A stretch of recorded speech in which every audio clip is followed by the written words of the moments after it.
give a big shout out to Nicolette Emanuel. Your word.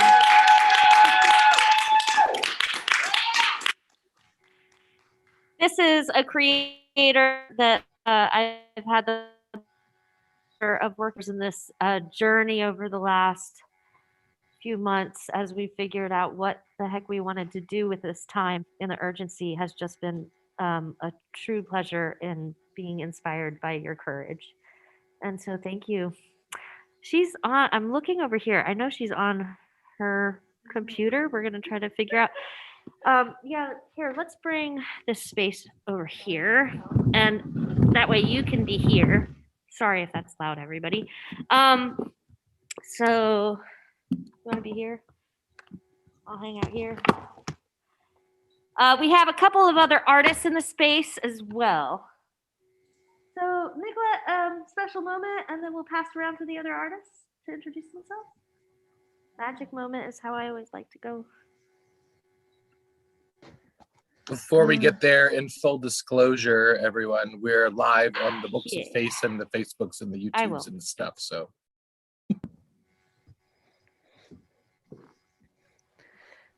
yeah. First off, I want to thank everybody. I mean, I have people in the space here who contributed to this, and it was by no means just me. So many voices and other people put a lot of work into this, and I am so grateful. So thank you to all of you so much, and thank you all for being here to be a part of this. Can I pass it? Magic moment. Magic moment from the film. There's a special place in my heart for running around Old Fourth Ward Park. I got every time I watch that bit, I'm like, it was cold. It was good. It was fun.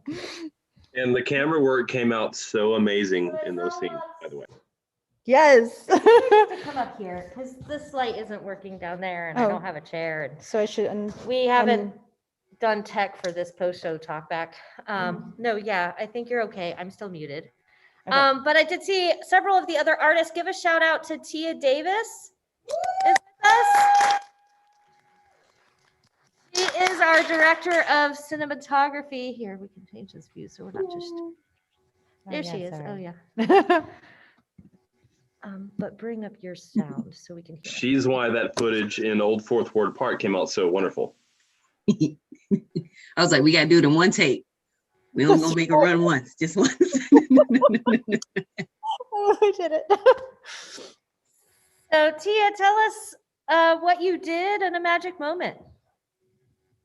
I was very happy to be asked to be the director of photography, and just for me, just these everybody is so, not only are they talented, but they come with a genuine spirit, and they're just beautiful souls. So I was just happy to be invited to be in the space and help to create. And I love the collaborative nature of it. We started off with definite moments that wanted to happen, and the fluidity in which Nicolette and Heidi were able to help us as artists manifest this wonderful piece of work. I'm just excited that I was part of it, and that I'm still a part of it, and it lives on in the world and others can experience it. Magic moment for me, I think when we were at we've been at a couple parks. The second park in which we were, the construction of the outdoor rigging and just working fast, but also being able to embrace other artists from the community coming into the space, seeing that everything coming together for something beautiful. That was a magic moment for me. And it also was it was sad because I knew filming days were coming to an end, and I don't get out and see a lot of people nowadays. So it was nice to be outdoors and enjoying the space with beautiful artists. And yeah, that's my magic moment or day, I guess you could say. Here we go. Am I passing? Actually, I want to give a shout out to I just noticed my sister was on. Sister's on the line. She helped me with the interview. She did half of the interviews and helped me through this process. So I'm going to pick on Jessie. Say hi. No. Just a quick hi. Hi. I won't make you talk. Really enjoyed it. Jesse, I'm going to pick you out too, has been a part of this for a long time. And we've had a couple of online meetings and just the support that you have for Nicolette. I really want to lift that up in our siblings in the space. Thank you so much. And I know that your courage has been real in your career as well. So thank you for bringing that to the artistry and all of what we're trying to do. Thank you. Call it other. Yeah, can I pick on Meredith? Because thank you, Meredith, thank you. You're welcome.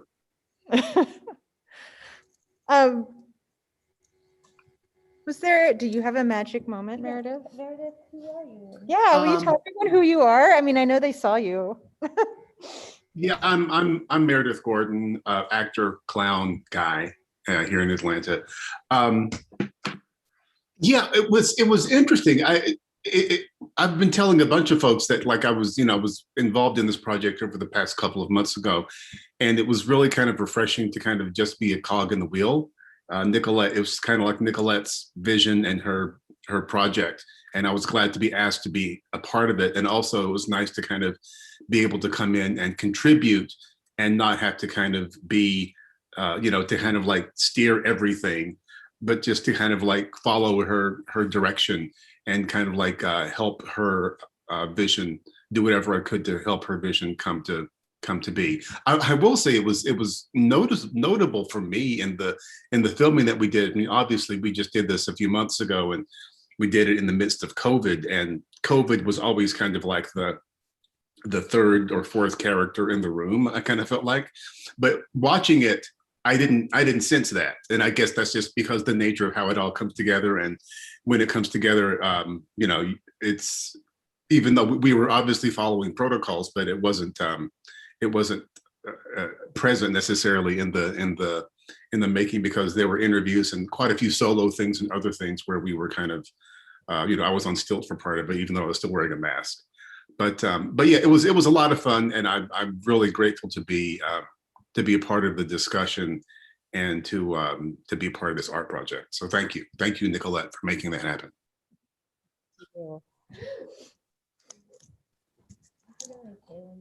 Oh yeah, it's real dark in here, y'all. We're bringing Jalen down. Hi. What am I saying? Who are you? Just a What do magic you do? moment. The magic moment. Okay, I'm Jalen, aerialist, and I've known Nicolette for a long time. Yeah, I'm 21. I've known her since I was 14. So she asked me to be a part of this. It's been fun. I was not expecting to be like asked to be a part of this, and it happened so quickly. I don't know, it just kind of like came out of the blue for me, but it was fun. It's nice seeing it come together. I would say probably, I guess, a magic moment for me, like, of course, the park was really nice, like filming in the park. I love doing what I do, but also, especially now that I'm watching it, like filming this was interesting because I kind of had to like go back to those feelings of like having self-esteem issues and being treated a certain type of way by everybody, and like when I was just like really not happy with myself. So that was really hard, like having to go back into that. Like, I know the high school bit seemed really funny, but you can ask Nicolette, like filming that, I was like, oh God, I feel her coming back. But especially watching it, like I talked a lot about like straightening my hair and things like that to make myself feel better. But now it's taken me so long to appreciate things like my hair or my interests or anything like that. So watching myself go from those like straight haired awkward moments to the moments that I feel really confident and beautiful, it's crazy because like little Jalen would have never seen that. So that's, I would say, probably my biggest magic moment is knowing that I'm finally coming into myself and appreciating the things about me that I didn't think I would. So that's probably a magic moment for me. But yeah, this all has been really fun, and I love, like I said, doing what I do, and I love these people. So yeah, it's my piece.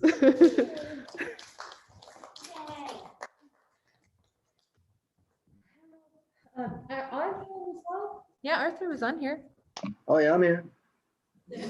I'm here. Tell us who you are. So I'm Arthur McDonald. Myself and a buddy of mine, we teach capoeira, which is some of what I was doing in the video. And magic moments. I think getting a chance to, I just think the whole thing was just really fun and magical for me altogether, because I met Nicolette like in passing, like a couple of years ago. Well, it was more than a couple of years ago. It was actually, I don't know how long ago it was, Nicolette, but we'd always see each other in passing. And because I'm so accustomed to hearing that question, what are you? Like, I've been kind of, I guess, socialized to thinking that way too to other people of color. So if someone's out there looking mysterious, I'm like, wonder what you is. Oh, what are you? Hey, what are you? It always, it became so normalized, over some time. So getting around people who want to create something beautiful out of, a lot of some of those frustrations, I think is really cool. It's a really beautiful thing. They wanted me to, do something that was expressive myself. And that's why I chose capoeira, because I think a lot of it connects to the historic aspect of that, how it applies to, the oppression of a certain group of people and how they rose up to fight back. That to me kind of gave me a sense of strength within myself to fight back by affirming my own identity as who I am, and I know I was never alone in that struggle, but it was nice to kind of meet people who are just as proficient in that fight as I am. Thank you for sharing. Oh, thank you for Arthur wrote the song for Something Beautiful.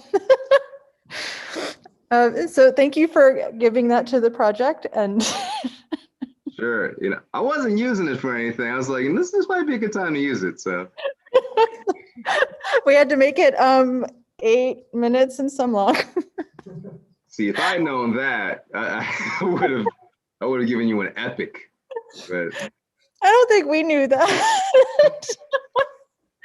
Well, we have a question here about how did myself, Jalen, and Meredith meet. I met Jalen at the Space, which was an aerial art studio that's no longer around. And Meredith, I believe I met Meredith first at World of Coke when we were working together with Out of Hand Theater. I believe that was the first time we literally worked together, but I had seen you around in the variety circus world, but I think that was the first time we had actually worked together. Yeah. Yeah. Awesome. So I know Lexi sent her love and is going to try to join us on Sunday, but I didn't see her. She's not on, right? She's trying to pop on. But big shout out to Lexi McKay, Barrett Doyle, Lucy. I'm trying to pull up the actual list. Lucy. A few people. Look, we're in the theater. Who am I missing, Nicolette? To give some shout outs. Jackie. I don't know if Jackie's on here, but Anne Marie. Yeah, so we just had so many beautiful people come around to make something beautiful through this process. And so big shout out to everyone. And now I just want to turn it out to you in chat or in virtual land for anything that's resonating with you, magic moments, questions, discussions. This is a space in which you get to ask. Kat has a question. that one. You gotta unmute yourself. Oh, I thought Mac had muted me. Okay, hello everybody. So here is my magic moment, because y'all know I got a bunch of stuff to say. But let me tell you this, what Arthur said was amazing. I had never realized it in my 60 years of being on this earth. I had never heard anyone verbalize what it was. What Arthur said was that Black people exist in other people's minds. And then it's when they meet you, then they realize everything in their mind didn't imagination. Really Yep. And then it's like they don't even like understand, because everything that they had put in their head is so far away from who you really are, because everybody's an individual. So I thought, I had never heard that verbalized that way, but that is like, I never understood why I would be in spaces, and it was always white men, like never white women, but white women, men would always say to me, oh, it's, how come you can swim? And I'm like, I don't understand the question, but I'm from Arizona. So in Arizona, we didn't have Black and white drinking fountains. We didn't go through that phase. They segregated the schools like a little bit. By the 50s, by the beginning of the 50s, the schools were desegregated. I was born in 60. I missed it. Like, I just missed that phase. It was something we read about. It was interesting moving to the South and seeing my normal, what I saw, my normal existence being deemed so abnormal. Like, it was like, not the only Black person who could swim. Anyway, so I thought that was amazing, because it really turned a light on in my head that, wow, for your whole life, you thought Black people couldn't swim. Then you meet me, lifeguard, hello. Right. Okay, so, and then the next thing was, where was that white space that you guys did that, the ropes in, or the silks or whatever? That's Challenge Aerial in Grant Park. Okay, that's pretty cool. I need to see that. Okay, then I did have a situation. Yeah, I took notes, honey, because I come to this stuff with some notes, baby. Okay, so check it out. The next thing is, the one thing I will say, of course, no one's ever asked me what I was, you know what I'm saying? I don't get that question, but the question that I do get that is so random. So everyone knows I have 1 billion kids, right? But my last 2 children are biologically by me and my husband. But my daughter, one daughter looks like my father, who is Black as the ace of spades. The man was purple. He was from Arkansas. Okay. The other daughter looks like my husband's mother. She's West Indian from Trinidad. So yes, she's West Indian from Trinidad. So I've got one that looks close to purple and the other one that's very beige. Same mother, same father. I mean, sorry. Okay, but check it out. When I moved here, we moved to Atlanta. They go to Mary Lynn, right? I take them to Mary Lynn. One's in the 4th grade, one's in the 2nd grade.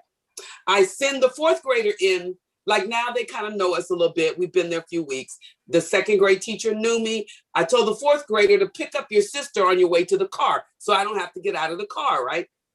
The vice principal, who was Black, she stopped my 4th grader and said, is that your sister? And the teacher said, now she's asking my daughter, but the teacher says, Miss Rios, lovely woman, yes, this is Vanessa's big sister. And she said, oh, do y'all have the same mama and daddy? Shit. Like, so I'm watching it from the car and I'm trying to understand the exchange. I'm just reading everyone's facial expressions. If anyone knows Vicky, those of you who know Vicky, she's a trip, right? But I could see the look on her face and I could see the disrespect getting ready to spew out of her mouth, because she had a tendency to be very disrespectful. But I know as her mother, I could see it coming. This woman is getting ready to majorly disrespect this vice principal. We just got here. Don't get us put out, right? So I get out the car, literally, and I'm running because I see her body. I see her, and I see the little finger, and I'm like, oh Lord, we're about to get put out. I got there and I said, what is wrong? And she said, she just asked me whether we got the same mom and daddy, like I'm some bastard or something. Y'all know Vicky, that was Vicky. Now I had never gotten that. But with my 2 daughters, I began to notice no one Black thought they had the same mother and father. It always came up in conversation. The Blacks that I met here, it always came up like, so this one's by your husband and you didn't marry her, Dad? No, pimping is the same man. You know what I'm saying? So I find it interesting that even though I've never been asked what I am, there is so much colorism that exists, because if you're not the perfect same shade, then they don't think that you're in like the same family, which right. I just wanted to add to that. That was random. And then on last note, fourth note, final.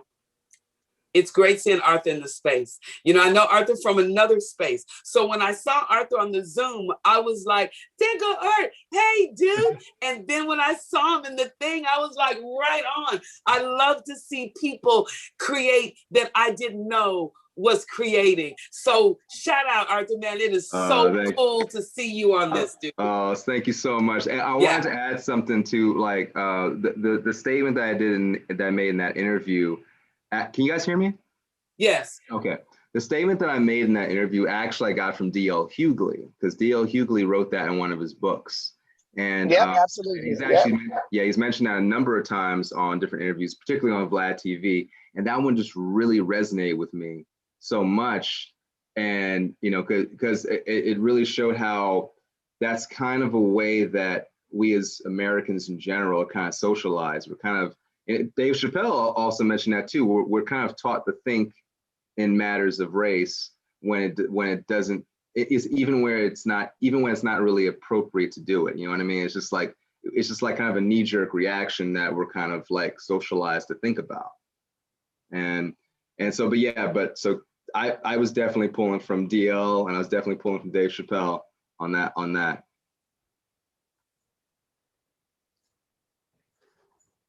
That's it.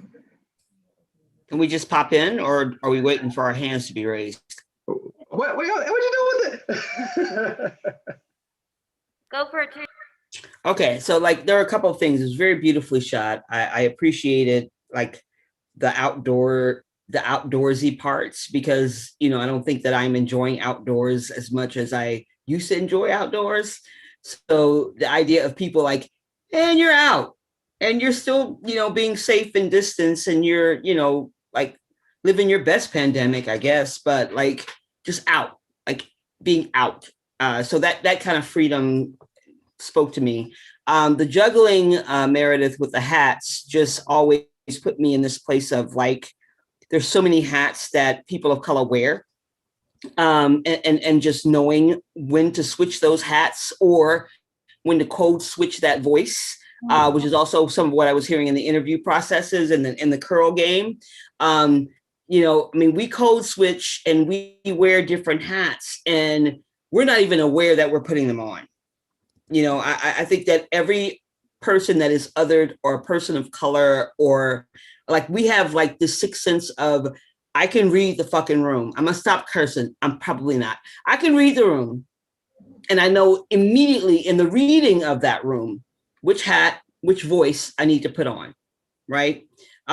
Just so I can navigate it in a way where I don't come out harmed, arrested, a plethora of other things, right? And also the what are you? One of my biggest fears when my nephews Riley and Charles were really young was, you know, my sister's married to a white man. So her kids are biracial. But they could probably be white. Like they could play that if they need to play that, right? And one of the biggest fears I always had was when we were out together and them being, you know, the badasses that they were, and my mother scolding them. And again, with the hat switching and the reading the room, knowing that all they see is a Black woman on this white kid, right? And they don't know that that's their grandmother. They don't know that. And even my own sister has had people come up to her and say, oh, are you the nanny? For her own child, you know, and, you know, because we all know, all of us Davises, Lovelaces, we know we too pretty to go to jail.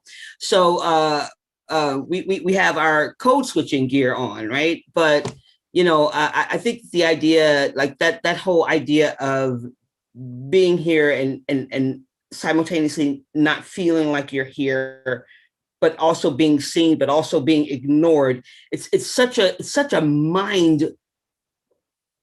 I want to say fuck, but I'm not going to say it, but I already did. It's such a mind thing, right?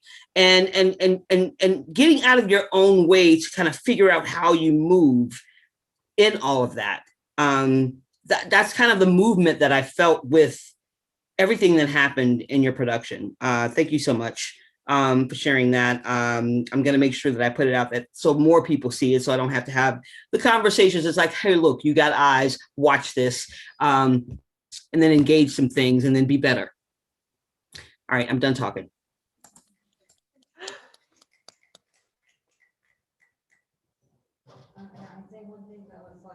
Yeah, Lucy's gonna come up. Well, Lucy's coming up. Well, since Teresa said that, I just want to share with everyone, there is a watch on your own link. So if it was a little bit choppy tonight, or if you want to watch it again, you can absolutely register for the watch on your own link through Eventbrite and watch it as many times as you want. It will be live through Sunday. So share that, watch it, send it out there, get it out there. Hey, I just wanted to say that that moment also really hit for me, Teresa, that hat juggling moment, especially like that parallelism, because not just with the hats, but also all of the outfit changes and the different hair looks that we saw. The way that called back the things that we saw in the curl game in the first scene was just, it was so powerful. And like, it made sort of like those casual moments of Meredith, like putting on the hat in the beginning, hit so hard. And I have like different experiences, like the questions I've been asked because I'm transgender are like, are you a man or a woman? And there's always this question of like passing and presenting and like, do I look like safe? Is it safe enough for me to go into this bathroom the way I look now? So like, just that sort of like common thread, but yeah, that was a really powerful moment for me too. That whole scene from the park where everything, like the doors closing, that one really got me, especially like the power of the music and just seeing the labor. It was just like such a good representation of that. And then that sort of, it escalated, and then that quick cut to the like very bright, almost overexposed something beautiful. That was the magic moment for me. Okay, that's all. Lucy was on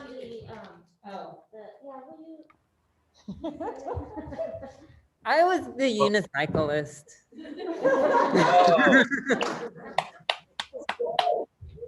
And a brilliant unicyclist you were. I want to shout out to whoever it was that was juggling 5 balls. Oh, Jackie, yeah. That alone is an amazing feat. And that whole scene was incredible. Being an ex-gymnast, that was like really brought things home to me. Thank you. You are, sir? Hi. Hi. I am Scotty Howard. Nice to meet you, Mr. Howard. So I'm Heidi's dad. Okay, word up. Now, I don't want to like divert or anything, but Mr. Howard, yes, you look very familiar. You've seen him several times. You have. On the patio of 7 Stages. You have met Yes. this man, I promise you. I promise. Yes. The most amazing human being you'll ever meet, I swear. Yes. You've seen him several You times. somebody who's a very famous person. You favor a very famous person. Oh, yeah. Yes. And Because when you came up on the screen, I was like, get the hell out of here.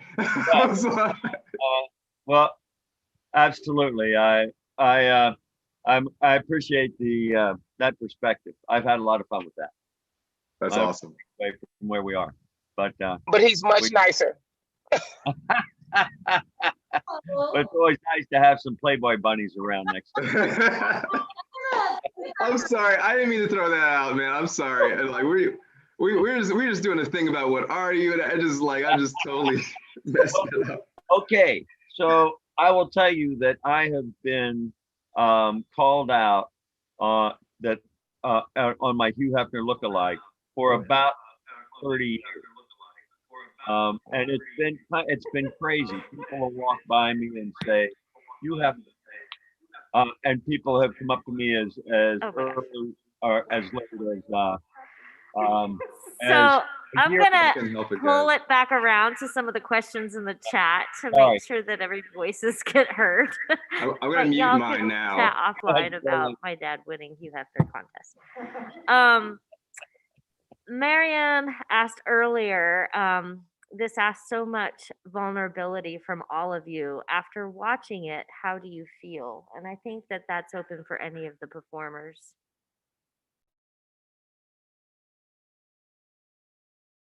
I can chime in a little bit with that. It's for me, it's really interesting because I've always, I guess like many people of color, I've always kind of had some of these issues swirling around in my life and in how I function, be it work and other places. And for me, it's so interesting because even when Nicolette was first asking me some of these questions, it's like the questions themselves weren't new, but in an interesting way, the attention and the focus on them made me kind of like aware, more highly aware of just how much it's kind of always been an aspect of my life that I've always had to manage, that maybe other people haven't necessarily. And so in just knowing that, it's kind of refreshing to kind of just put a spotlight on it and to kind of like talk about racial issues, and even just colorism within the African American community. I mean, I'm squarely African American. Both of my parents were African American. I'm relatively light skinned, and people often kind of don't necessarily know where to place me, or sometimes they don't. Most people in the African American community are kind of familiar with that, broadly speaking, but it still can kind of get into this weird kind of caste system, even within the African American community. But like, where do you go and who gets certain privileges and certain kind of certain aspects. On a brief point, it reminds me of one of the lines in the film One Night in Miami with Malcolm X, Sam Cooke, Jim Brown, and Muhammad Ali, where Jim Brown basically calls out Malcolm X and says, "It's always you light-skinned guys who are kind of like always making the biggest issues of these things," in part because it's a way of kind of like saying that I get it and I still matter and I'm still in the fight.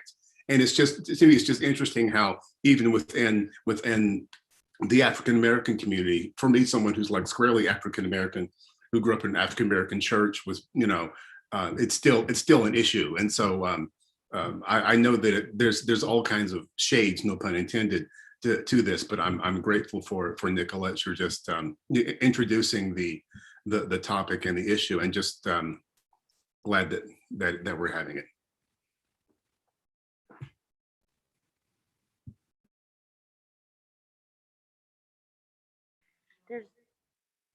You have a question? Yeah.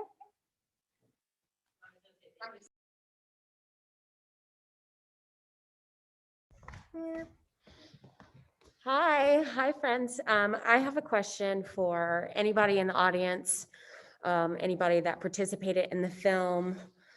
Meredith, like you said, I am, I guess, squarely African American, but my mother is adopted, and I believe that her mother was a white woman.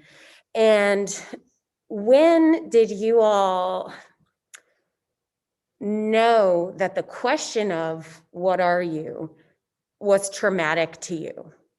Like, I had that experience when I was in college around 21. I was working in a cafe, and It was two African American women who asked me that. And just something in my spirit was like, oh, this question is wrong. And I had never felt that before, even though, like you said, that's a part of your life for as far back as you can remember. So the question is, when do you realize that that question doesn't feel good to you? So that's the question I'm posing to the audience, to anyone who feels othered. When does that question feel wrong? When did you acknowledge that no one has the right to ask me that? So yeah, that's my question. Go ahead. Answer away. I'm gonna put my headphones back in. I have some ideas. I'm going to speak and I'm going to be quick because I just spoke before. I think for me, it's almost really more about intent. There are some people who can ask a question like that, and they can ask it out of love and out of a sense of curiosity that's pure and that's not judgmental.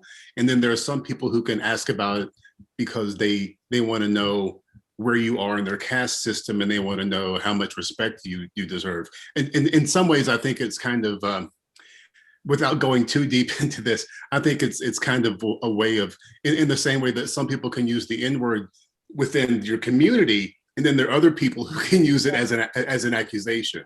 And so I think if in some ways it can be asked out of love and out of curiosity and out of respect. And there's others who just kind of who are kind of like more dismissive.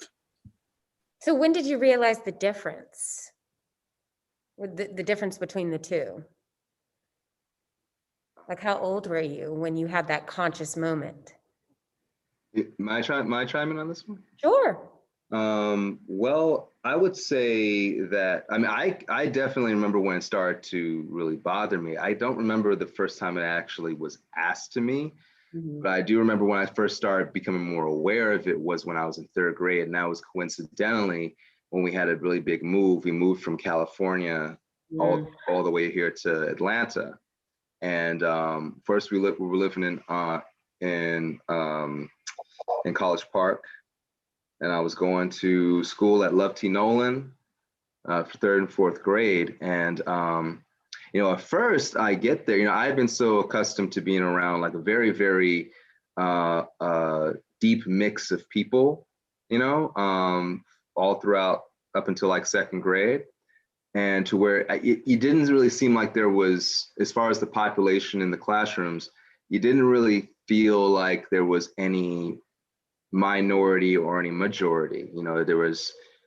It's almost like they planned out to keep people pretty even, almost, But when I moved to College Park, and that was predominantly Black, and my first feeling was that of joy. I'm like, oh yes, I'm gonna be around, like, oh, I've never been around this many Black people before. This is gonna be great. It's gonna be amazing. And then the questions. Yeah. And so people started asking me what I was, and I was like, you don't know. And I mentioned this in the interview before. I remember like people used to call me, some kids used to call me white boy.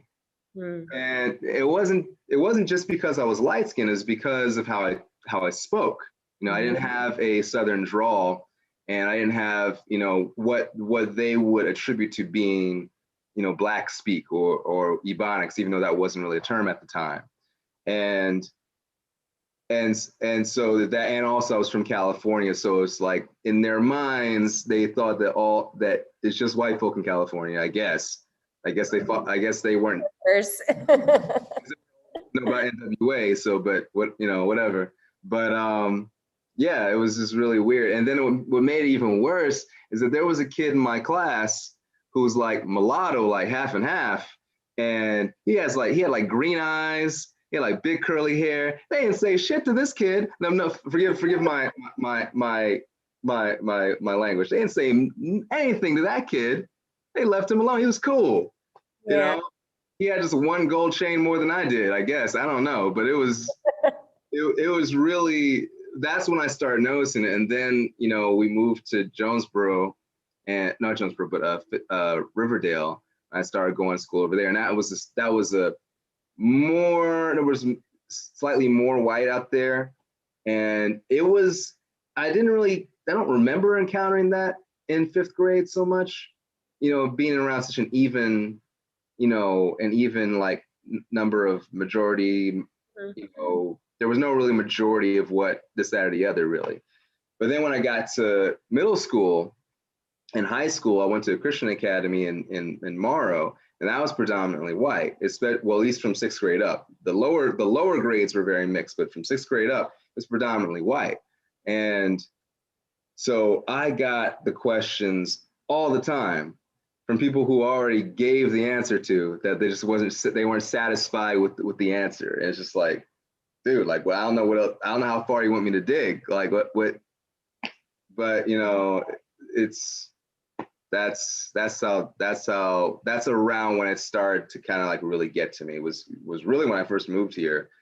But you know, it might have just been the grade. I mean, if I was still in California and I probably would have gotten it as soon as I got to 3rd grade too, because you know, that grade is when things start to change, you know, your school experience socially, and even the curriculum starts to change. You start to find out that, oh, Columbus didn't discover America. And I got graded on it last year. What's up? Anyway, so the world starts to change around you because you start to learn more things, and things that may not have been relevant to you at a certain age, suddenly the world kind of makes it relevant to you. And in some ways, in a lot of ways, that's good, but in other ways, it turns out it can, you know, unchecked, it can turn out to be a pretty, it can be divisive if gone unchecked. So yeah, that's my 2 cents. Yeah, thank you for sharing. Jalen has a response to that. I'm going to turn it over to her. Thank you, Arthur, and thank you, Meredith. Right? I'm gonna try and make this concise because I don't want to be up here long. But I wouldn't even say my answer is explicitly the question, what are you? But it's like, it's basically how that subject started in my brain. And it might sound trivial, but I would say the thing that started me like really questioning a lot of things in my life racially was any like forms that had to be filled out about me when I was in elementary school. So anytime I would take like a standardized test, or anytime I'd have to answer, you know, check whatever race you are. That was a big one because this was before 2 or more races was an option. So I was like, you know, 8, 9, 10, and I would get that on my test, or I'd get it on some doctor form. I'd be like, what do I put? Because this is literally what I went through in my brain was, okay, I kind of want to put African American because I'm Black and Native American for context. But then I literally, as a little girl, would be like, they're going to think I'm lying. They're going to look at me and they're going to think that I'm trying to be something I'm not. And then another option would be Native American or American Indian, however they word it. And I'm like, I don't know, like, which one do I put? Because I identify more with this, or I feel more this. And sometimes I would put African American, sometimes I would put Native American. And then my 10-year-old brain would be like, oh my gosh, somebody's gonna line these all up and they're gonna be like, who is she? What is she doing? She just keeps picking different things. So that really, that was like when it kind of started eating away at my brain. I was like overanalyzing everything, and then it turned into people literally just asking me, and then I'm like, what do I say? So I would say that was like the first, even to this day, there's not 2 or more races on everything. And I'm always like, what should I put? And nowadays I'm like, what's going to get me most benefit from whatever this is? That sounds terrible. But when I signed up for college, I put Native American. But yeah, I would say that was like the beginning of that floating around in my brain. Like I would literally sit there. It was like, that was the test instead of the actual test I was about to take is like, what's the right answer? I don't know. So that one, but even though it's not this question, it's to me pretty similar. Hey, Jalen. Yeah. Just as a quick plug, would you tell them that you're going to be here on Saturday service? Oh Lord. Heidi's like, stay up there longer, talk more. For the service Saturday that's happening, that was talked about from 1 to 4 p.m. I am setting up my jewelry booth. So basically I make and sell jewelry. And I used to do markets all the time pre-COVID. And I haven't been able to do them in a long time. So yeah, I'll be selling my jewelry. My company name is Fairy Wares. It's spelled really weird, but I make like crystal jewelry and polymer clay stuff. So I'll be here selling that.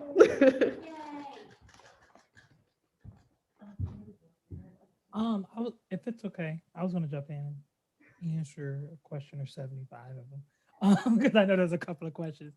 I think to answer Destiny's question, I think it started to get to me like really badly when I did a show when I was about 23 years old called Superior Donuts. And my character who I played, Franco, was Black. So I got cast in the role and I was really happy about it. And then like a couple weeks into the rehearsal process, the director asked so what are you like? Because I think they wanted to try to give me like some pointers on like, from that area. And I'm like, well, I'm Black. And, that's why you cast me. They said, oh, well, no, we cast you because, you were kind of the only one, that auditioned for that role, but we thought you were Hispanic or Mexican or something, something. And I was just like, well, you're just going to cast someone in this role for that. I had some feelings about that. And even from then, the question, if it wasn't, what are you? The biggest question, this is kind of answering someone's question in the chat saying any good comebacks. Some of the questions I would get is, where are you from? And I feel like that was people's polite way of asking, what are you? And so it got to the point where it aggravated me to the point that they'll say, where are you from? I'll say, I'm from Chicago. And knowing that they're asking me just to make them uncomfortable so they understand how uncomfortable I am of them asking me. Yes, Robbie. What I am. I'm like, because again, it will depend on why is this important to this conversation right now. I mean, I'm shopping and the cashier is asking me where I'm from. And I'm like, why does that matter at all? I know another magic moment that stuck out for me was definitely Jalen when just talking this, like I want, like trying to be Black. And I'm like, what? And like, for me, I'm like, as well, I'm like, I am Black and I want to fit in. But then sometimes it was sometimes the Black community that was like questioning me, and I will always feel bad because there are times, when I'm doing something that I'm always about, like, how can I bring Black people on board? Like, everyone's questions ask me like, well, what's your ethnicity? Like, as if it's a question of why are you helping the Black, like people in the Black community? I'm like, well, one, because it's the right thing to do, but also like I am Black and I want to help people in my community as well. So when people would ask me that, I would just, it wouldn't sit. I understand was like, it depends on the context, but most of the time people people ask me, it never sat right with me. And then one of the big magic moments was the popsicle scene. That took me out because that's exactly how I felt, of where do I fit in sometimes. And I was just like, I literally was shaking when that happened because I was just able to relate to that. And we were using a prop to, illustrate that. And here I am as a human being, like experiencing that. So that's definitely been a question in my life. Like, what are you or where are you from? So again, Nicolette, cast, crew, awesome job with this piece. Awesome.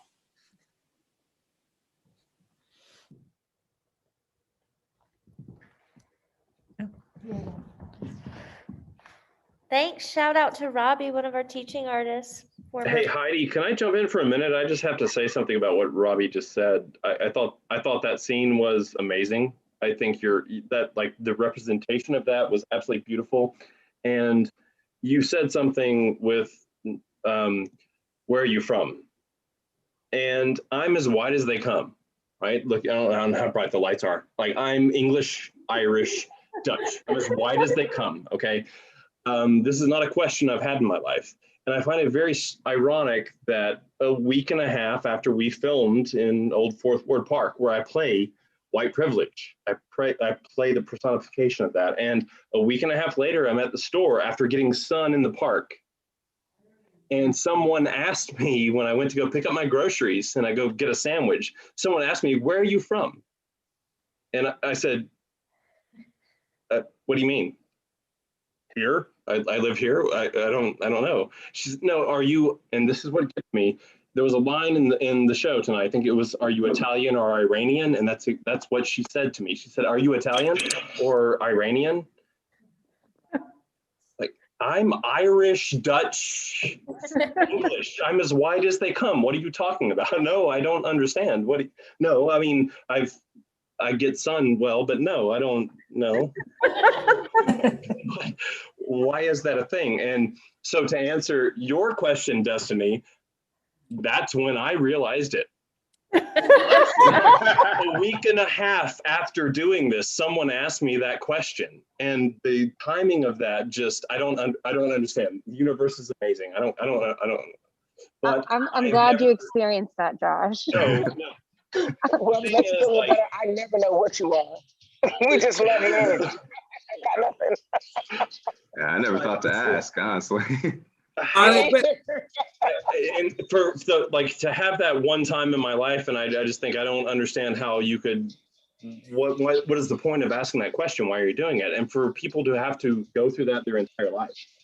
Their entire lives. There's no way that I can even understand what that's like. That one experience was mind-boggling to me. Like, why are you asking that question? What is the point of that? Yeah, and it's funny too, because like a lot of people, they'll ask me to say, where are you, where are you from? And once upon a time, because they'll give me so many listed ethnicities, younger me who was trying to get to the theater field, I was like, whatever role you want to cast me in, that's what ethnicity I am. But but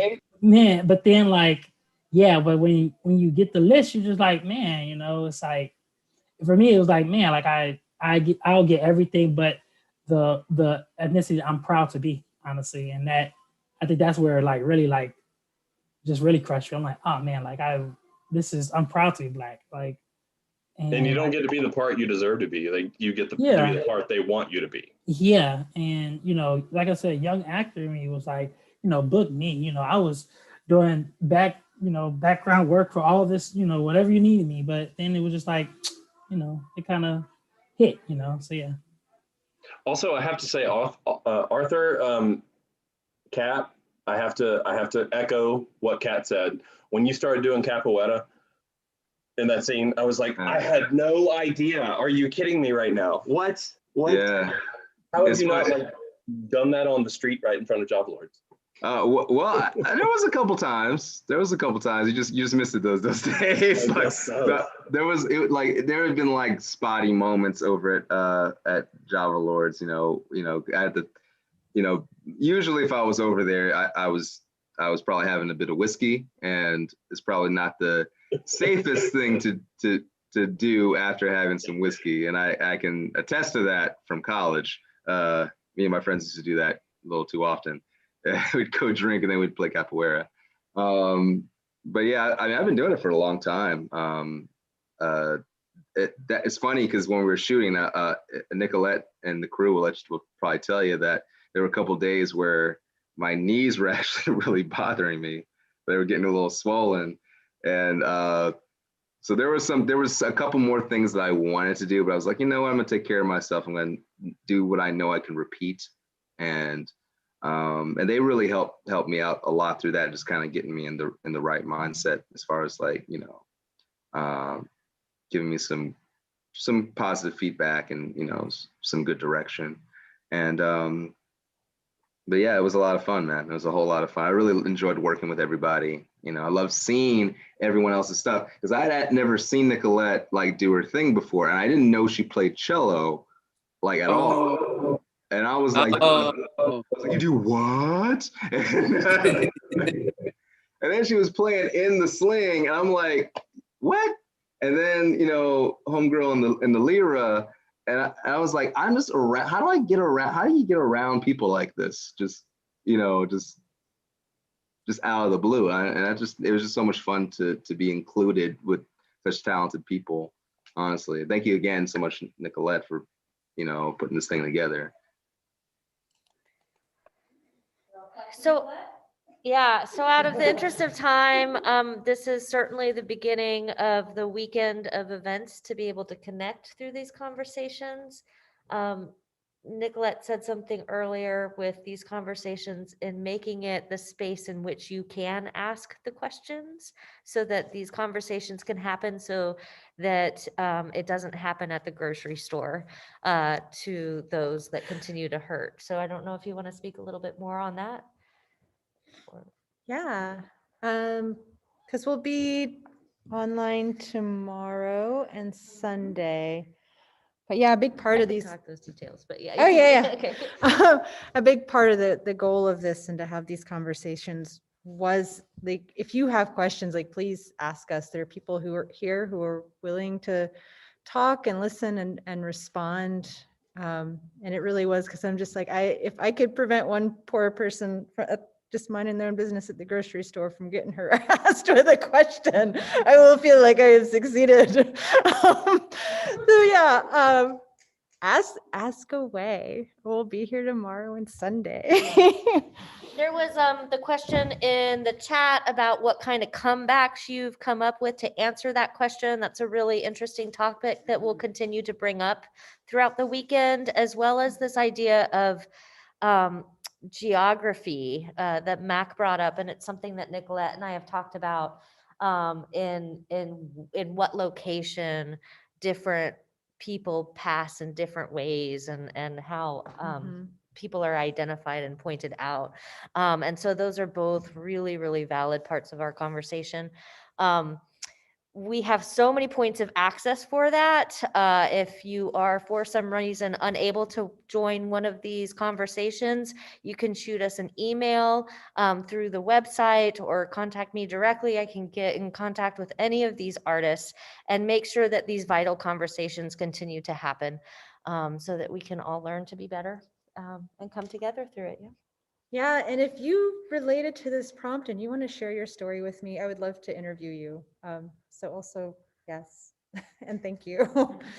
Yeah, we didn't even get to talk about that. This is really the next part of another beginning for a larger journey. And so with Jesse and Nicolette and the others, really including other people and our stories and how it continues to become larger.